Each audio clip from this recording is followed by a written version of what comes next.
the COLA Awards were developed by the film liaisons and the California Film Commission. It's such an important thing. Early on, we were doing this event at a park where it was just a bunch of us having a picnic, and we were getting awards, and it's really evolved into something. And the whole job is so much more important than I think people really understand. And everybody should understand how important it is that they're recognized to do this job, because production designers, all the people that are involved, directors, producers, all depend on the location department to really pull things through and to help them design the film. And that's really all I have to say.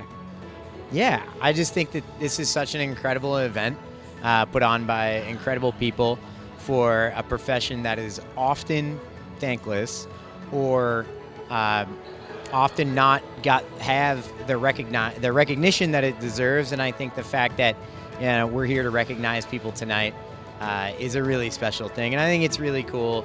And I think that we should all have a lot of fun with it and really enjoy the evening. I think this is a great event. 30th anniversary of the COLA Awards. I've attended probably 2/3 of them. I think it's incredible what the film commissioners do in the state of California, all the local and regional film commissioners. And I think we owe them a heartfelt gratitude for all the hard work they do to make people like us shine. I would say keeping Lancaster at the top it's keeping our region open as a whole, attracting new tourism, sort of that film tourism model for Lancaster. We'd love to have more of that out here in Lancaster. It's great for the city of Lancaster's economy. It's keeping heads in beds for our hotels. I'd say keeping Lancaster at the top it's keeping our region open as a whole, attracting new tourism, sort of that film tourism model for Lancaster. We'd love to have more of that out here in Lancaster. It's great for the city of Lancaster's economy. It's keeping heads in beds for our hotels. I think the thing that California has over most other places is the weather and the diversity of locations. I always said I've worked as a location manager for 32 years. You can shoot almost any place in the world somewhere in California. And at least the southern half of the state usually has fairly good weather most of the time. So you can come here, you can make your project almost any kind of location that you need, and you're going to have good weather.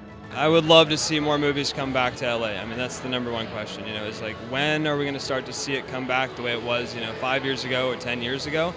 Obviously, other countries are going to get the action.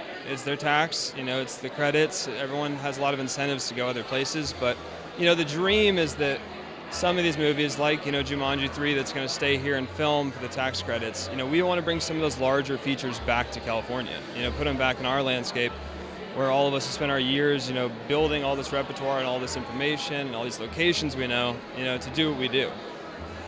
Well, California is the most cinematic state, in my opinion, in the country. I mean, we are the center of the industry, right? We can't take that for granted anymore. As we know, this is such an incentive-driven industry.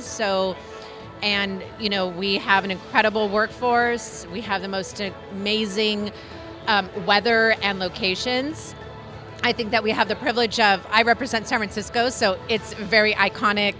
We've got so much beautiful, topography and infrastructure that's here. So we just have to continue to promote that and elevate our brand in California.